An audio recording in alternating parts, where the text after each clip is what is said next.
Para o que lei de cacho, como você mira a implementação dessa aqui? Ya, lo cual nos tawak taku también todo tiene un awareness campaign y que tiene un ley, pero lo cual nos lo quiere wak más de enforcement de ley. Ting manera ma mencionar ting hopi mascota riba kaya ko eigenlijk ti un doño.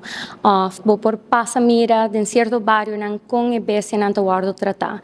Esa kita algo hopi visible para gente comunidad, entonces nos lo que wak un poco más acción también de policía para enforce a ley y duna but nang una na mese guardo duna para saber no saco personalmente vai pensa dos viaja pero me kunan comienza maltratar nang bese nang off kunan no trata nang de forma como certa. Tem possibilidade de uma porcento com você gosta de abrir essa aqui? 100%. Nos quer colaborar con cualquier institución que lo quer pape con nos quer colaborar con y por tanto nos tiene un par de ideas que lo por ayuda con enforcement también.